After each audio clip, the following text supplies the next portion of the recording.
This is what should be done by one who is skilled in goodness and who knows the path of peace. Let them be able and upright, straightforward and gentle in speech, humble and not conceited, contented and easily satisfied, unburdened with duties and frugal in their ways, peaceful and calm and wise and skillful, not proud and demanding in nature. Let them not do the slightest thing that the wise would later reprove. Wishing in gladness and in safety, may all beings be at ease, whatever living beings there may be, whether they are weak or strong, omitting none, the great or the mighty, medium, short, or small, the seen and the unseen, those living near and far away, those born and to be born, may all beings be at ease. Let none deceive another or despise any being in any state. Let none through anger or ill will wish harm upon another, even as a mother protects with her life her child, her only child.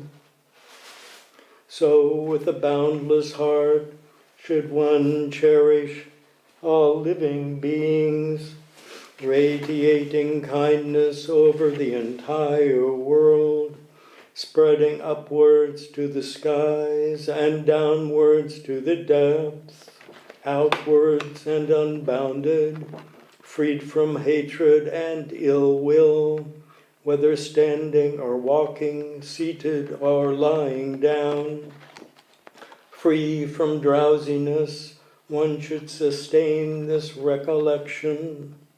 This is said to be the sublime abiding, by not holding to fixed views, the pure-hearted one having clarity of vision, being freed from all sense desires, is not born again into this world.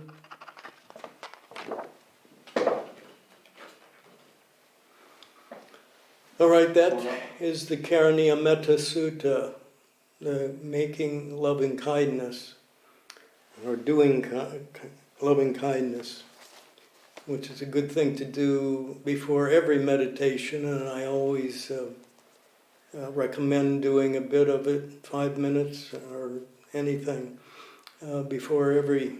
That's how I was trained. That's how Bhante Ji, my preceptor, did all his meditations. He always started with a little meditation, whether he did it silently or guided people. And when I first came here, I did it that way, and 2 monks told me I was doing it wrong, that I should never mix the Karaniya Metta Sutta and some other sutta like breath meditation. Well, that's not true at all. And I have proof from Bhante Ji, who is a very well-known meditator and metta monk, as they call them. And I'm certain of what I'm doing, and I advise you that it's a very good idea and a way to get relaxed to meditate. All right, so Chris said that we were going to do a half-hour meditation now. Actually, I didn't plan for a half hour of meditation, and so I was only going to do a little bit of talking about meditation and how to get restarted if you're having problems. When you're cooking, you don't eat the same thing every day, so variety works with meditation the same way. You want to add a little spice to your meditation, the same as you do with cooking, and change things once in a while. So number one thing to consider is posture. You have 4 postures, and They were just mentioned in the Metta Sutta. You have sitting down, you have standing, you have walking, and you have lying down. You have all those postures to consider. Now, if you're usually sitting, which most people are, if you sit on the floor, you might consider sometimes varying that and sitting on a chair. I'm just going to give a number of things for possibility. That you might always, during your meditation, if you're meditating for a long time, as you do in retreats, you might alternate the walking meditation with the sitting meditation. Do a bit of sitting meditation and then walk a while, if you have a place to walk. Okay, and now another thing, why would anyone want to stand and do meditation? But remember, there are statues of the Buddha standing straight up. Those are meditation postures of the Buddha. And you can, if you're tired or sleepy, you can stand up for a while and see if it wakes you up, makes you more wakeful. And then sit back down, or you can just stand wherever you are. You might be out in nature or something like that. You might it might not be convenient to sit down.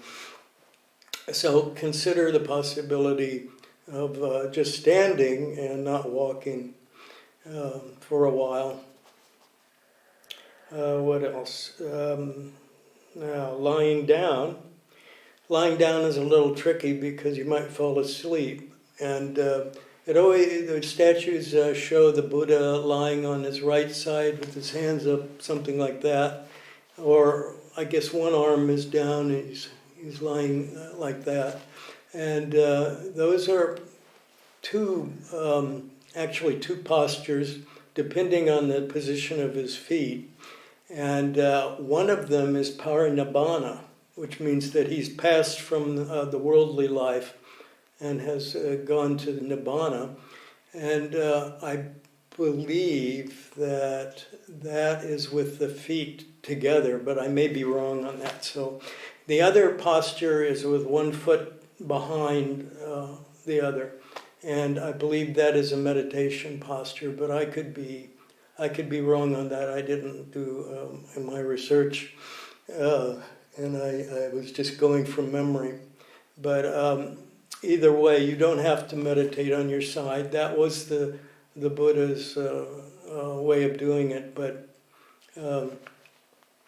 you can, for instance, if you go to sleep sleeping on your side, then you might lie down flat with on your back with your head down, and you're a lot less likely to fall asleep lying on your back. And I've been trying to train myself that way to meditate on my back, because I've had some ill health and I had to lie down on my back a lot. And it's difficult if you're not used to it, and it takes some persistence, but it's worth it as a variation, especially as you get old. So I recommend working on that, especially if you see you might need it. And you might try sleeping on, instead of on a soft surface like the bed, you might try sleeping on a hard surface like a floor, obviously, or a floor with a carpet on it, or maybe just a pad or something that's a lot different from your bed so that it doesn't put you to sleep. Okay, so those are the postures you might consider varying. Another obvious one is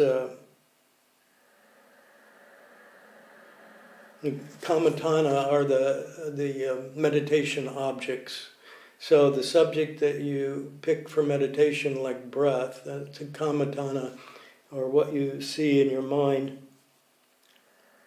So one is metta. We just talked about metta and doing metta. You can do just, may I be happy, may I be happy. and so on, especially if you don't feel so good about yourself or you're not feeling well. You might do some self-metta meditation. You might also vary it with the 5 classic meditation subjects in metta, which are the self, first of all. You always start with the self, and because, as Bhantiji said, if you don't have metta towards yourself, you can hardly have it towards other people. The second person is the mentor, or some person you greatly admire. And it doesn't have to be somebody you know, necessarily. I mean, personally know. But it may be your teacher. It might be, for me, it might be Bhante Gunaratana or Ajahn Brahm. The next person, the third person, would be a good friend. And the next not your spouse, though. This is one thing about this is that we don't want to work on doing metta with family members, really, because it's a different kind of loving kindness. It's the kind of loving kindness that extends to all beings, and not just to our family members. So then the fourth would be, the next one would be we did good friend, and the next one would be a neutral person, a person we may see every day and know them, but we don't have any personal feelings about them one way or the other because we've never interacted with them. And so we do the neutral person and extend loving kindness to that person. The last person on the usual list, the classical list, would be the adversary, somebody we have difficulties with. We can call that person the enemy if we wish, or the adversary. And if we don't have anyone in our personal life, like at work or somewhere, you're very fortunate, and you can pick somebody from the news. It doesn't have to be somebody you know personally, but you can extend your loving kindness to that person. And then we've added another one, which would be all living beings. You can extend loving kindness to all living beings. So that's another possibility of varying and adding metta to your meditation, or doing metta for the whole meditation.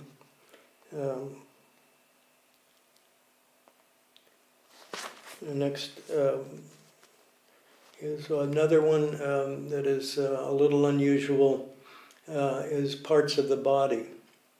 There are, 32 or 62? I can't remember now because I'm very forgetful. But the one that I was advised and I've heard of, and it's very interesting one, is the skull.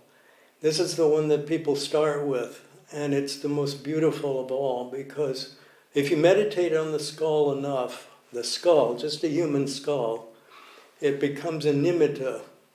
And if you're familiar with a nimitta, it's an image that's produced by the mind based on what you've been looking at, except that it's very pure like a jewel, like a diamond. It's very bright and pure. And so it doesn't have any connotation of terror or death about it. It's just a very beautiful object. So I could recommend that. You might try that, but don't just give up. But don't do it unless you're going to persist in it for a little while and see if it gives you any results. Another possibility for subjects is the 4 elements, the 4 ancient elements of earth, fire, air, water. Those elements you can meditate on. The way that I learned it in a retreat in particular was to do it while walking. And you would have to find a recording of someone linking, I think Ayakema has one, you're linking the foot, the way the foot goes up, moves forward and goes down, you're linking that with the four elements. In other words, it might be air going up and water going forwards and earth going down, or something like that. You'll have to find that to do it, and it's very interesting. You do it slowly, and you link each one of the four. I won't go into why you would do such a thing, but this is a classic meditation that's done by many people. The four element meditation. Okay, another thing you can change is you might change the location. If you're always doing it at home, it's a good thing to have a meditation place, but you might want to try meditation in a different location. It could be out in nature in a park.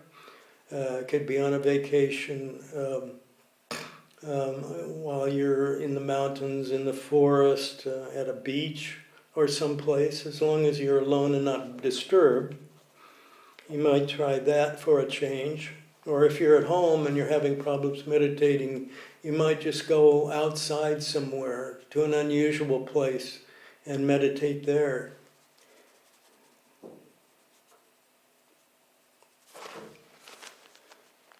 All right, then if you're used to meditating at one time of day, like the morning, you might vary that and meditate. If you're having some problems and you want to change things a bit, you might meditate the morning and the evening, or you might meditate just in the evening or late at night. You might consider that as a possibility, a way of changing things. And the frequency. The time and the frequency. You might try, this is an obvious one, but you might, if you don't already use recorded meditations, you might use some recorded meditations instead of doing them on your own all the time. Just once in a while, do that. Maybe do that anyway. Another one, the last one, has to do with relaxation, which is really a preparation for meditation. And I say that because Ayakema has a great hour-long meditation on the whole body. I've never succeeded in staying awake through the whole thing. And it goes through every part very slowly. And she explains it as she goes down from the top of the head all the way down to the shoulders and so on, down all the way down to the feet. That's a wonderful meditation. It's really a relaxation and a preparation, but you can try doing that once in a while, especially if you need it. If you need relaxation, you should always, and I don't think I've criticized myself for not mentioning relaxation right at the beginning of your meditation. Be sure to relax your whole body from the head down to the feet, and in whatever way that you want. There are different ways to meditate, to relax yourself, and it's a good thing to start with. It's not a very good idea to start your meditation and continue your meditation tense. And I know from a retreat I was at, when it was a long retreat, and I had a horrible pain up here in my shoulder. It felt like somebody was stabbing me with a knife, and it went on for days, and it was merely tension, and that I hadn't really relaxed enough. And because the meditation itself was somewhat difficult, I had tensed up there and not known it, and wasn't aware of it. So you have to really pay attention to the parts of your body, and once in a while you're meditating, you can check out your body and make sure you're relaxed. especially your face muscles. People forget that, but don't tense up your face.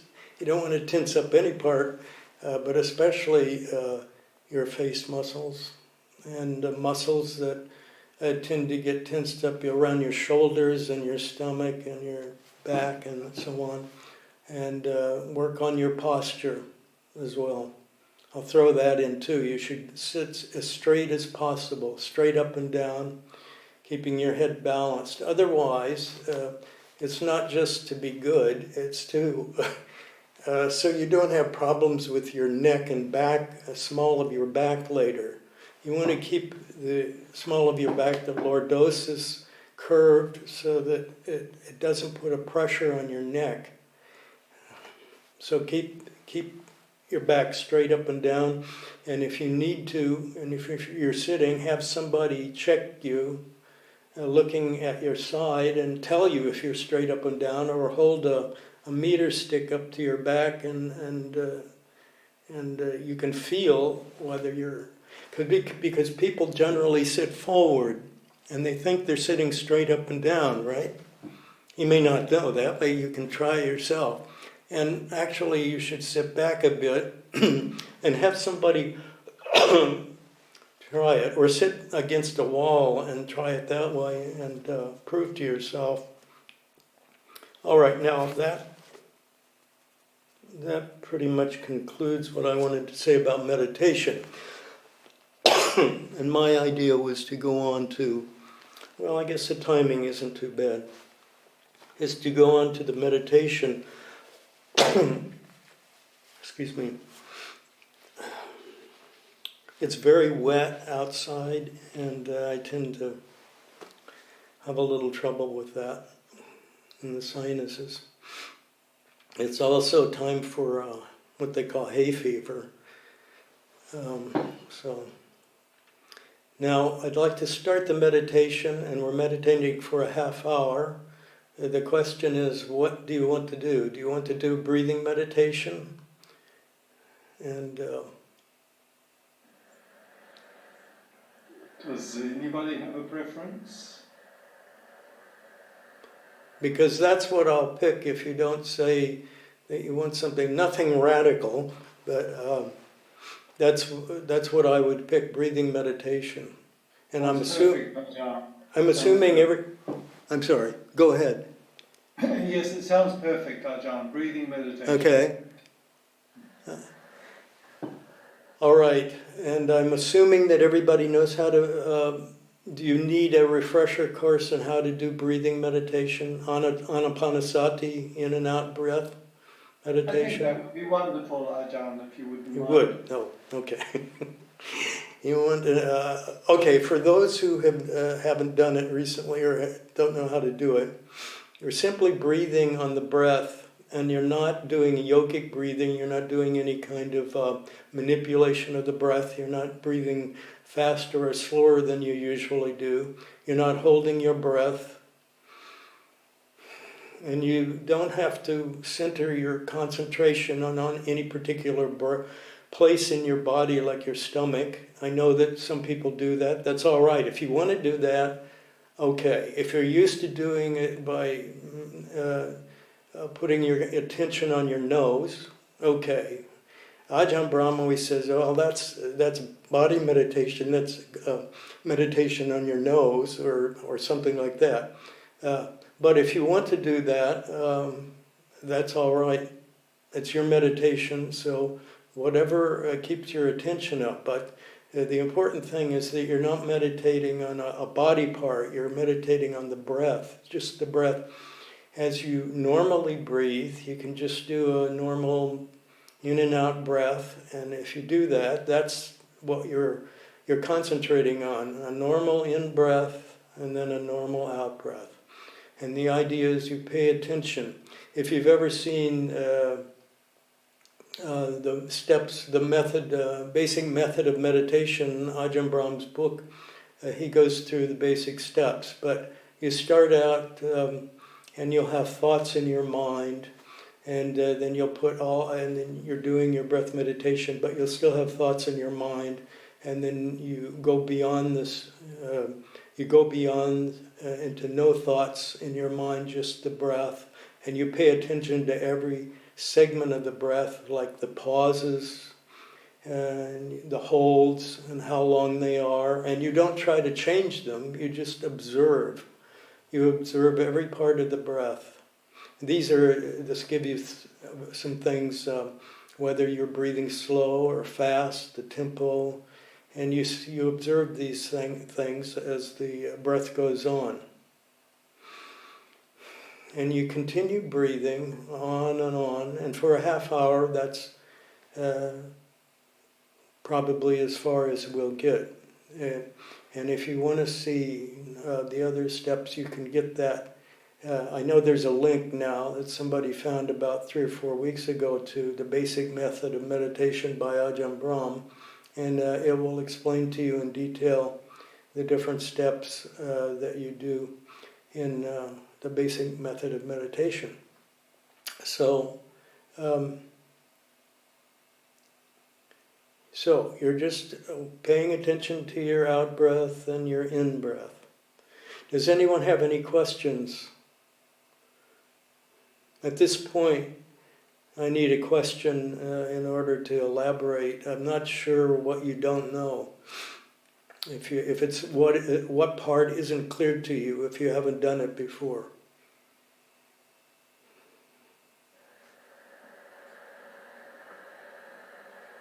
No, I won't be guiding you very much. Would anybody like to ask a question? Is anything about breath meditation that you would like to know? Julia would like to ask you a question, Ajahn. Yes. Ajahn, so I wondered if it's whether it's important or if it doesn't matter at all whether you breathe through your nose or out through your mouth, or in through your nose, out through your mouth. Whether that has anything to do with anything. No, that's a kind of yogic breath where you hold one side. You can remember that. We're not doing that, but that's a very interesting meditation if you're doing pranayama. You do one side and then another, and we're not doing that. No, there's no special way to breathe. It's just a normal way that you would breathe ordinarily, that you're breathing now. You're not breathing in through your nose and out through your mouth. That is a manipulation they do in pranayama, I'm pretty sure. No, we're not doing any of those kinds of breathing. We're just breathing in a normal way. Okay. Okay. Thank you. Okay, thank you. All right. So with that, I will start. Once in a while, I'll coach a little bit to keep you on the track. And we'll start out with 5 minutes or so of meditation. We'll start out with metta meditation. So now we'll start the meditation with loving kindness, however you want to do it. And you can link it to the breath.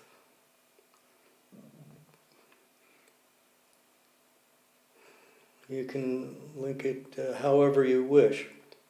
On the in-breath, you can think in your mind, may I be happy. On the out-breath, happy on the out-breath. May I be happy.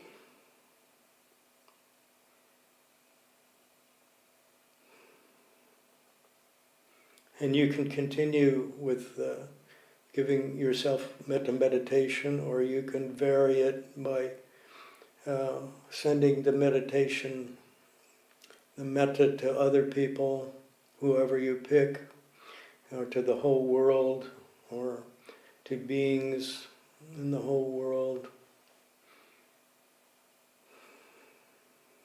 You just meditate. May I be happy.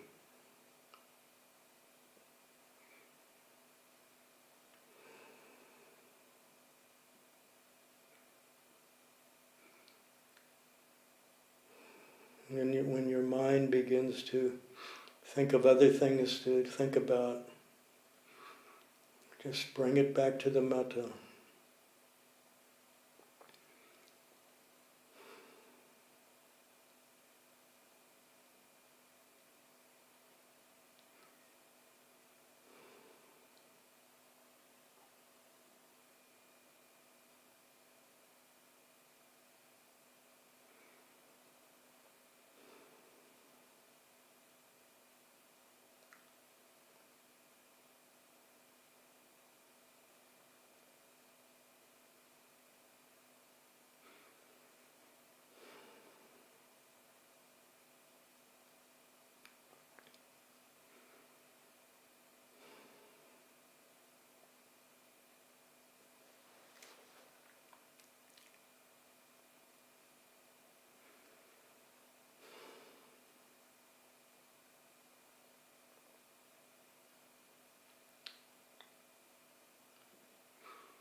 May all members of this meditation class be happy.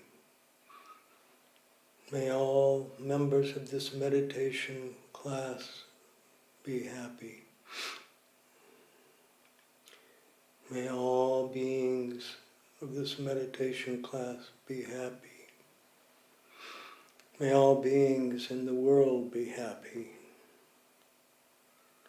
May all beings living in the world be happy. May all beings be happy. May all beings be happy.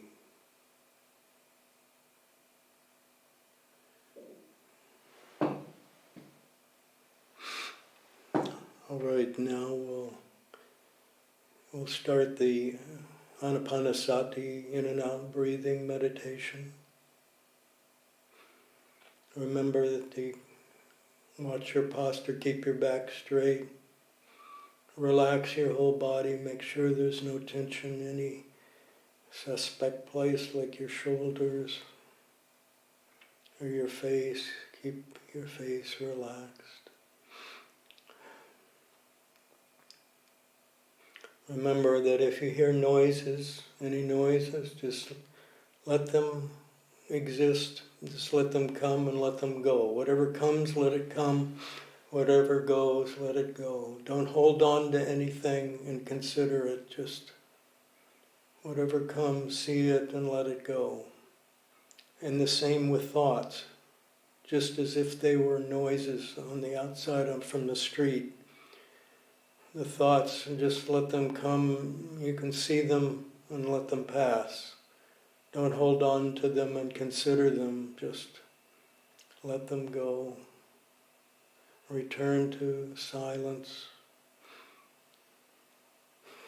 Watch the breathing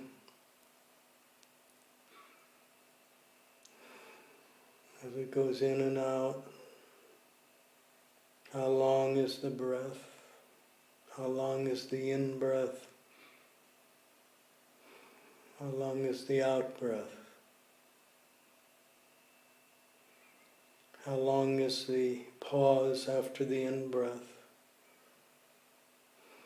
How long is the pause after the out-breath? How do they vary? And is one shorter than the other?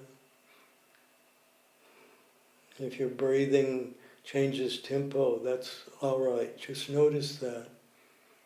Oh, now my breathing is slower. Or now my breathing is quicker.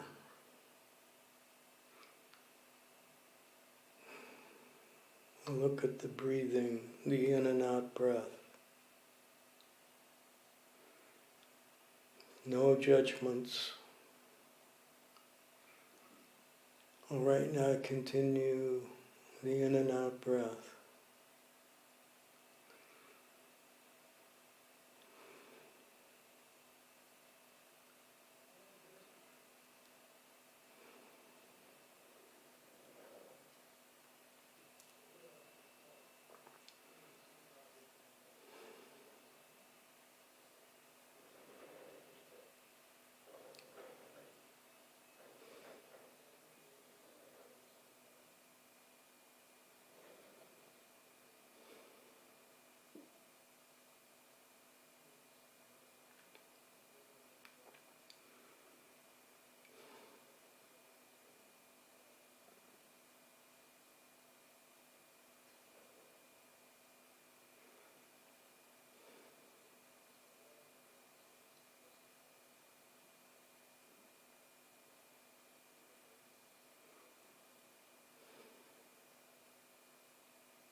Keep your mind focused on the breath.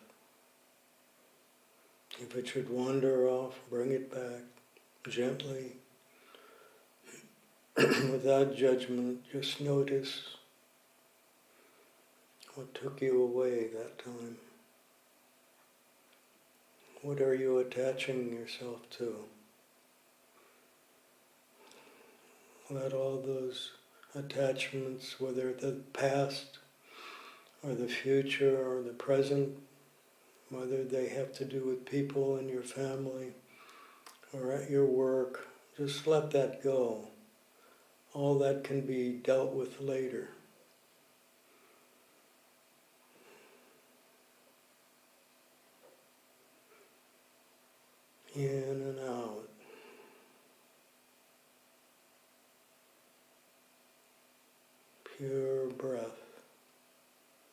the Buddha's favorite meditation.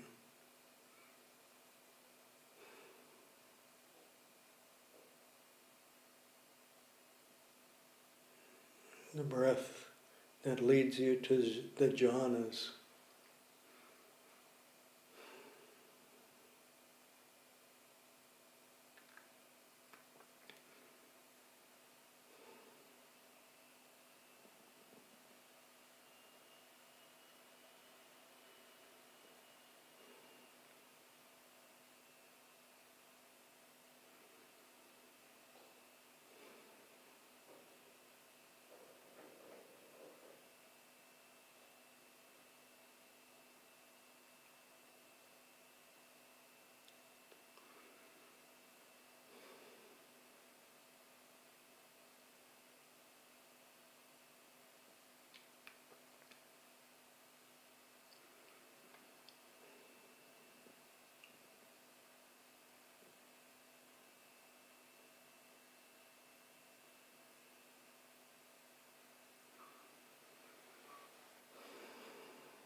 Be guided by your breath.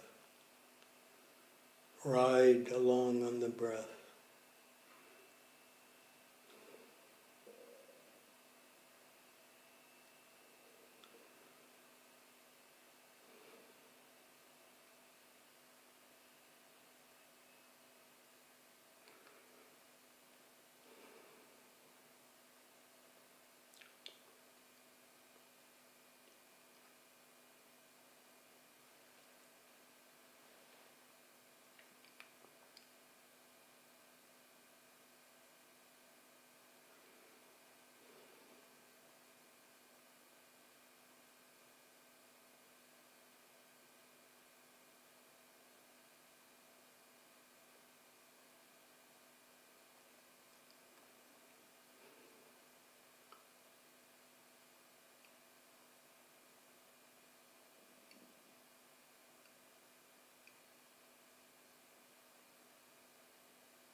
You can imagine the breath entering as a kind of energy.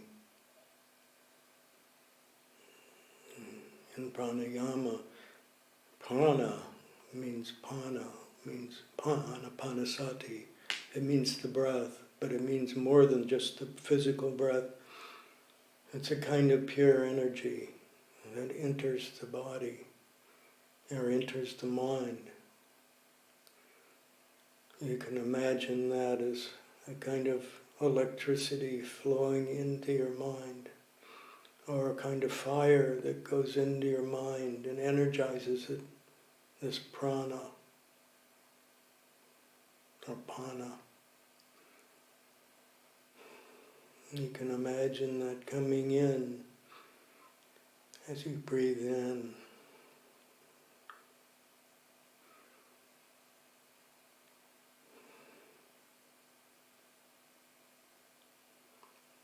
Your pure energy is coming in. If it's not impeded with thinking,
Are you noticing how the breath changes?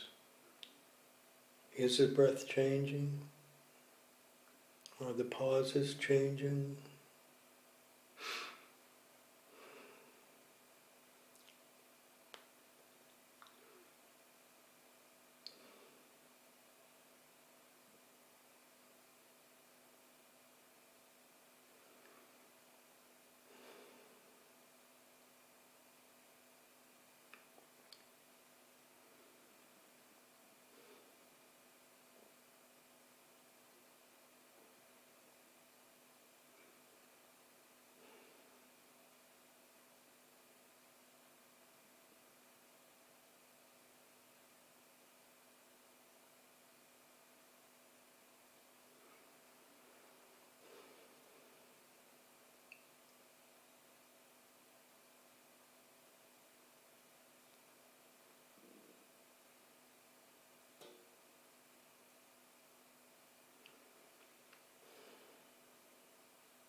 beings be happy.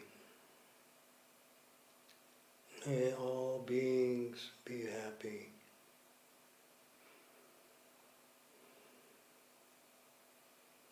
As it says in the Metta Sutta, Karaniya Metta Sutta, whatever living beings there may be, and that it describes above all descriptions. And so we'll bring this meditation to a conclusion. And if you decide to turn the lights back on, do it gently so you don't hurt yourself, don't hurt your eyes.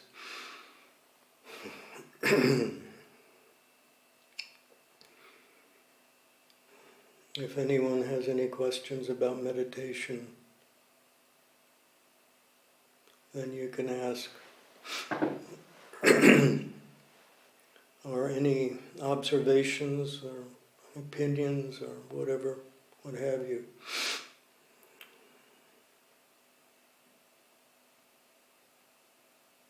This is a wonderful opportunity to ask any questions you might like to ask.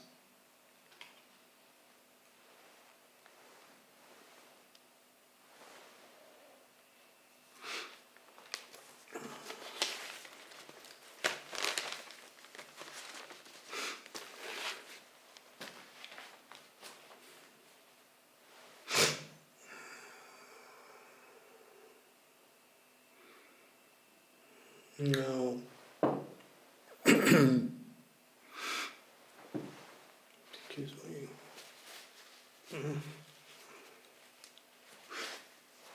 Can I ask something? I'm sorry? Please. I was just going to ask Bhante about Ayakema Yes. that you mentioned. I'm not familiar No. with. Well, she was a woman who attained jhana and taught in the 90s, mainly, 1990s, and she was a Jewish person who had to get out of Germany along with her family, and she relocated in California, and then met a man, and they traveled around, and she became interested in meditation and so on. It's a long story, but she has a great, I Give You My Life is the name of her autobiography, if you want to read about her. And she attained jhanas and taught all over the world. She was great. How do you spell that? Is it her name? Khema, I think. Thank you. Aya is just Ayya, I believe. Yeah, I'm not the best speller. Ayakema, if you go into any Buddhist place or on the internet and you look up Buddhism and so on, you'll find Ayakema mentioned. Thank you. That's great. All right. If there are no other questions, Pindar. Sometimes it's Ajahn, sometimes it's Ayakema, Khema. I didn't understand. I can't understand. Say it again. Sorry. No, sometimes it's spelled with two M's. Khema. Oh, is it? Okay, good. Sometimes. Thank you. So Sometimes, well. Khema is a Pali word, so Khema. Could be, two M's probably is right. Thank you. Ayakema, right. Pali word.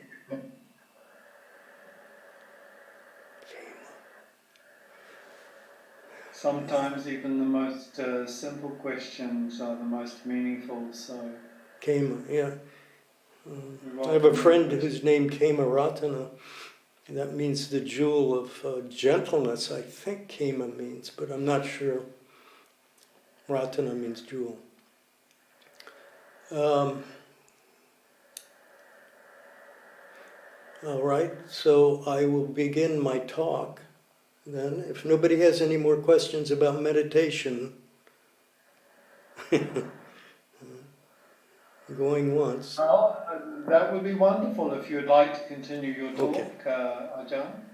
Okay, well, this talk is about purification of the mind.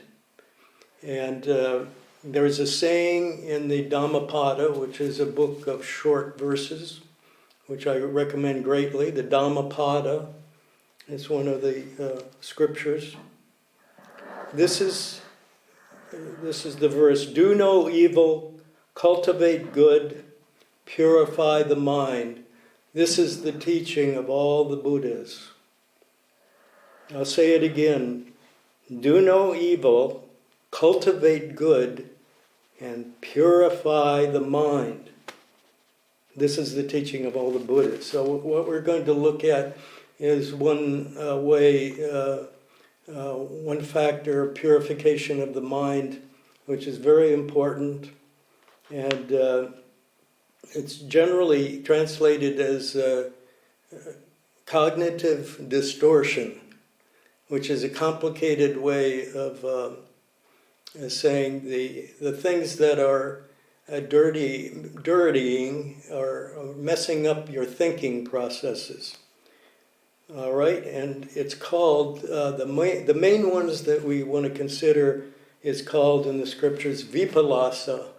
And that's a Pali word that's generally translated as cognitive distortions, or in the scriptures they call it inversions, which is a fancy way of saying turned upside down.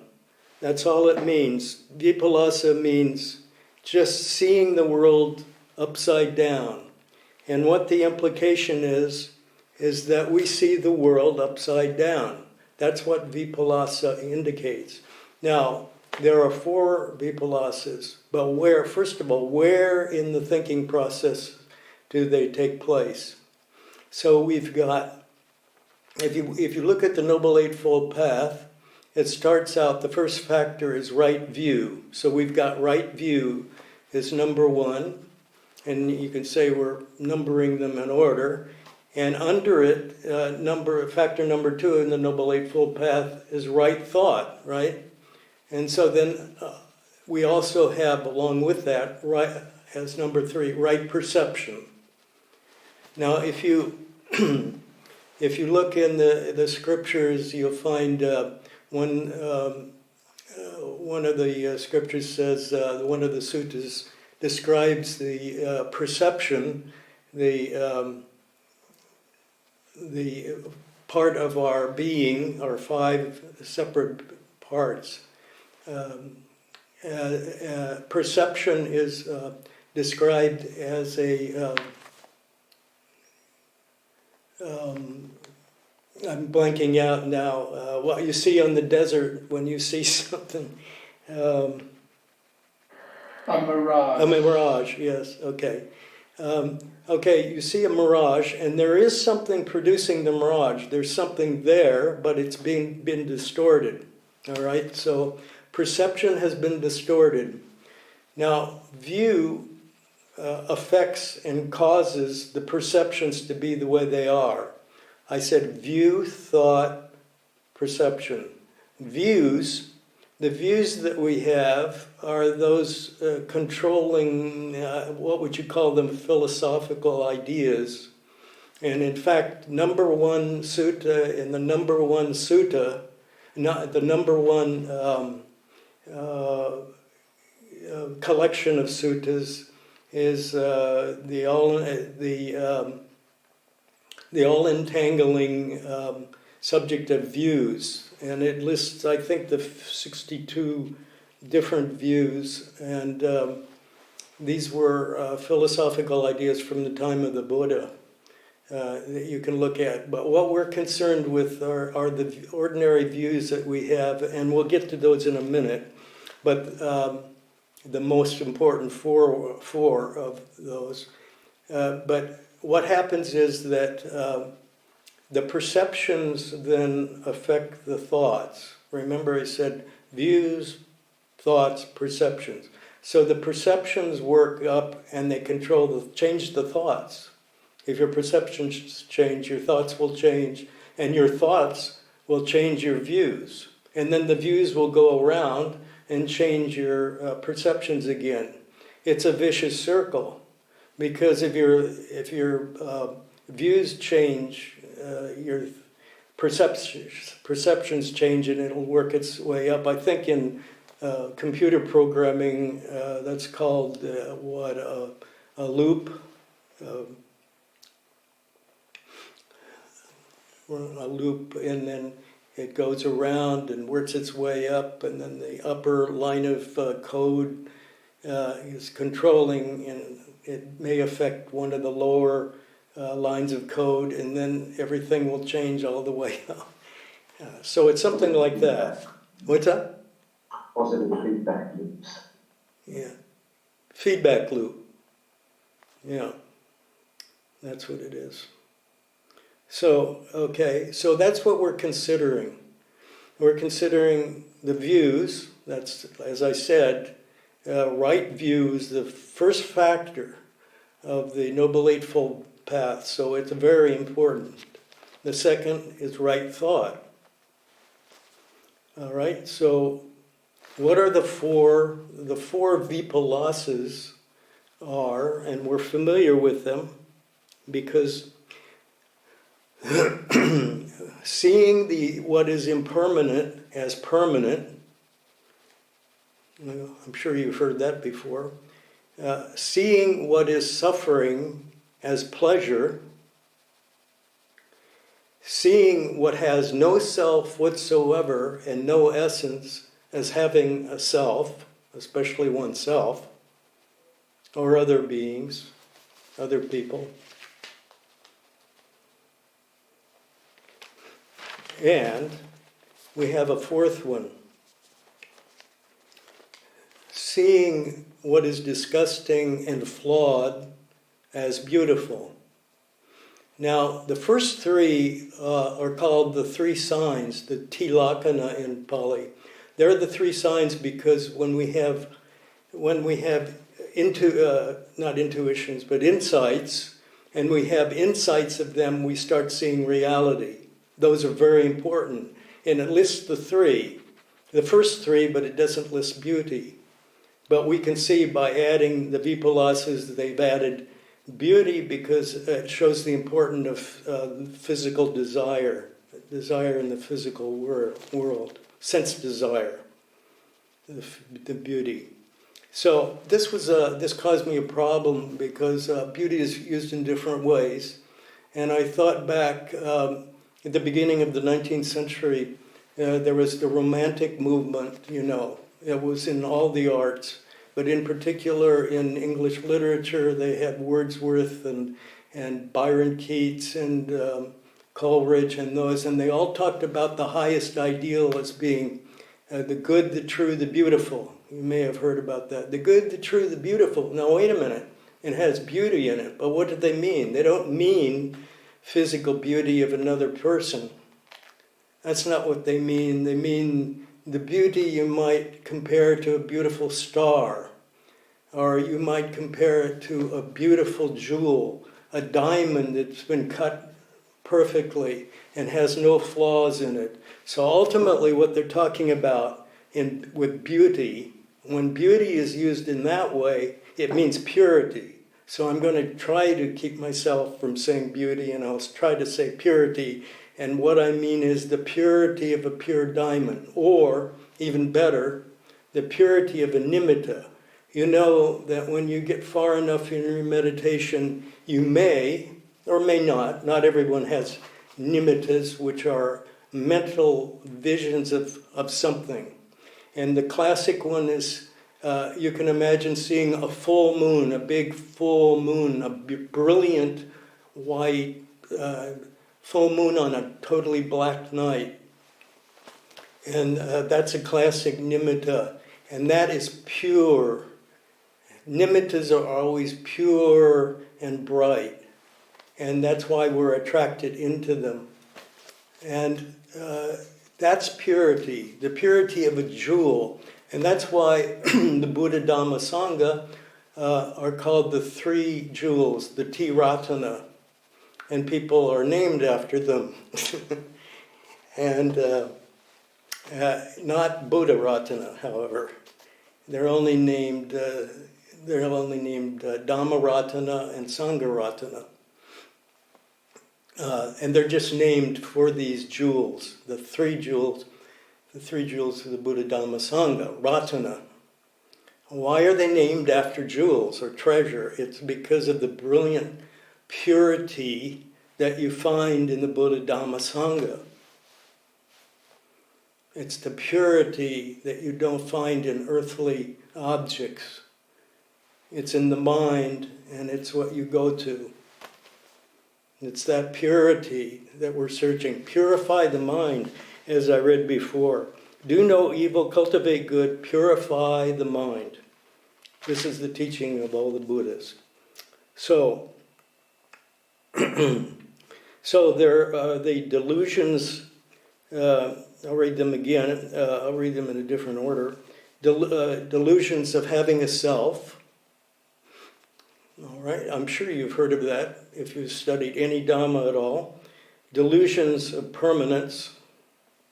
Delusions of pleasure and not dukkha, not pain.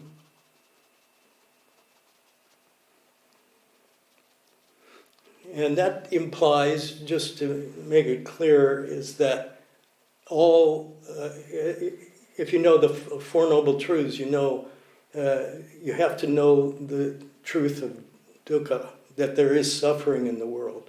And some people, when you're trying to tell them about Buddhism, have a lot of trouble with that. And they say, well, the world isn't suffering. I mean, there is a lot of pleasure in the world. That's true, but all pleasure in the world, as all beauty, is flawed. It's not the purity, it's not the perfect beauty or the perfect purity of the Buddha, Dhamma, Sangha. And instead of saying that the good, true, the beautiful, they could say the Buddha, Dhamma, Sangha, and add purity. The Buddha, Dhamma, Sangha, and purity. Good, the true, the beautiful. The good, the true, the beautiful are the good. Anyway, I hope you see what I'm talking about. All right, so,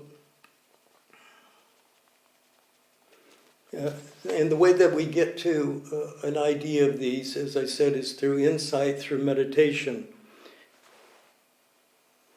You have to have insight in order to see the non-self, see some aspect of the non-self. Often, especially Ajahn Brahm will say that you need to have jhana. You can actually have perceptions of these without jhana to some extent, but not as strong. You have the four jhanas, and you can have an insight of, especially after having the jhana, then you look back and you see what non-self means, and you see what the impermanence means. You'll see what it means if you meditate. It's not just an idea. It's not just a philosophical idea. It's something you have to experience in your own meditation, and that's why we're doing meditation. It's something you have to experience in order to break through the cognitive delusions of seeing the world upside down. That's what the whole thing's about. You meditate so you get the insight into what's upside down. And these four vipalasas are among the most important to have insights into. And that's why I brought it up. And it's part of what's called the first factor of dependent origination, which you probably heard of, and I'm not going to give a talk on that right now. But dependent origination starts with the factor of avijja, which means, it can mean ignorance and it can mean delusion. And it's what we're talking about now, is that we're deluded. I use that word instead of ignorance. That the delusion, the vipalasas are the most significant, in a sense, of the delusions. There are many other delusions. There are many other forms of ignorance. All of the kileshas, what are called the imperfections in human beings. All those are part of that first factor.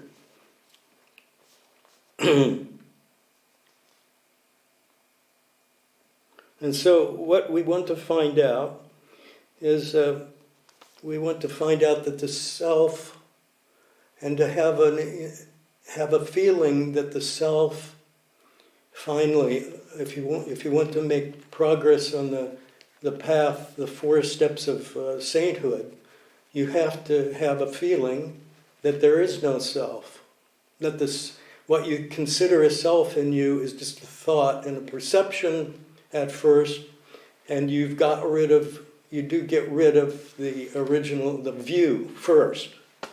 If you get rid of the view, then you've reached the stage of sotapanna, which means stream enter, along with some other factors.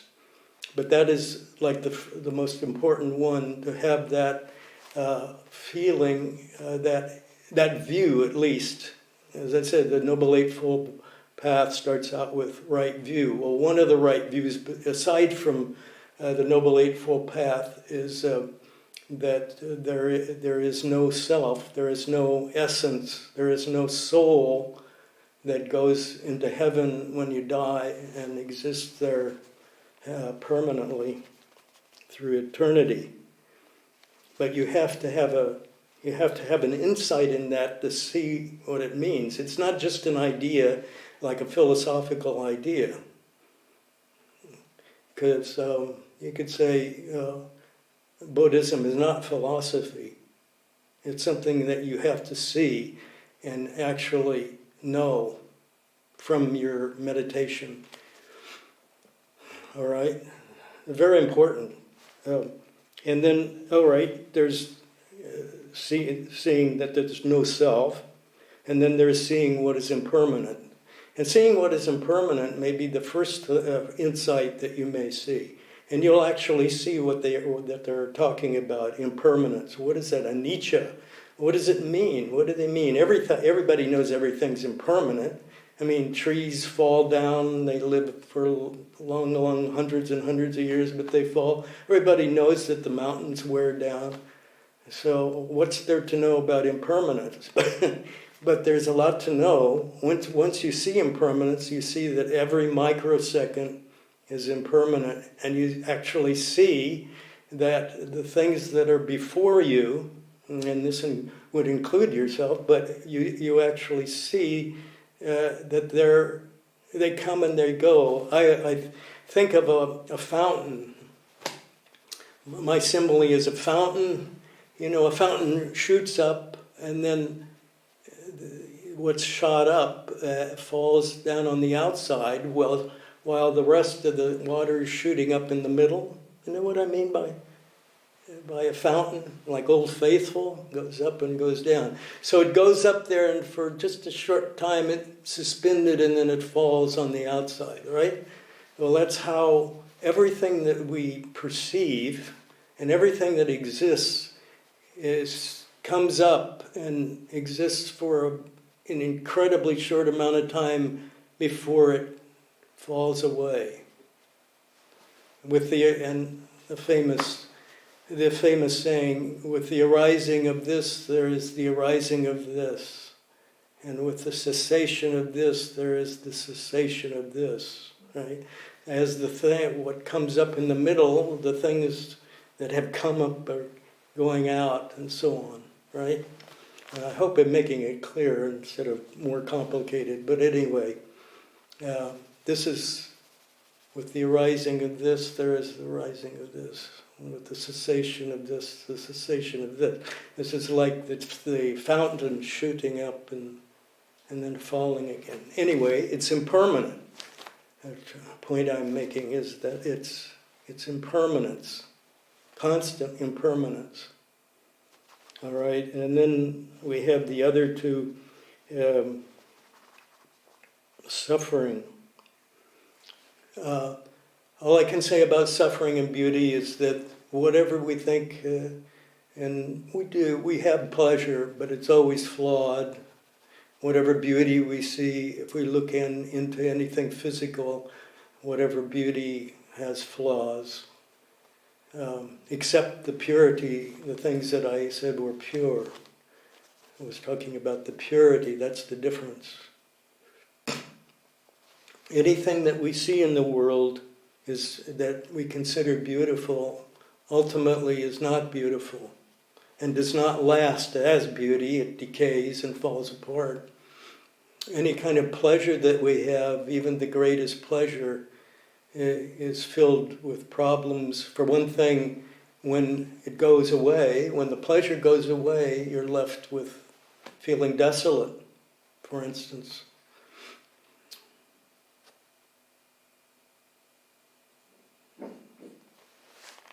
All right, how are we doing? We're getting close.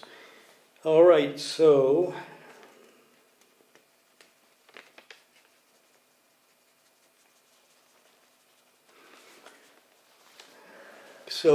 we say we are successful on the Noble Eightfold Path, and we bring into our mind right view. We have right view. That means we're stream enters, basically, if you have right view. However, a person who's a stream enterer may not have perfectly right thought and right perception yet. It may take a few lifetimes to align our thoughts and our perceptions with our view. Our view may be okay. We've seen, yes? Keep going, it's all right. Okay, we're getting close. Yeah, it's okay, take your time. I'll wait for you. Okay. We're getting close, and our technician has looked in. And so then we have, from thoughts, we work through the other steps that have to do with thought, that come from thought and perception, that have to do with the physical world and our life. And then we get to the last three, which are, the three are called samadhi and effort. We have effort, mindfulness, and samadhi itself, or jhana. And those lead us into the purification. They mean, getting that far means that we have purified our thoughts and our perceptions in order to get that far. And we're going towards wisdom through the jhanas, ultimately. All right? So I'm going to bring it to an end and ask you if you have any questions about what we've talked about, or what I've talked about. We have a message for you, Ajahn, Yes. from Laura Lee in Kobe. She says that your talk is so enlightening and that she learned so much from you today. So, Thank you. is there anyone else who would like to ask a question or make a comment?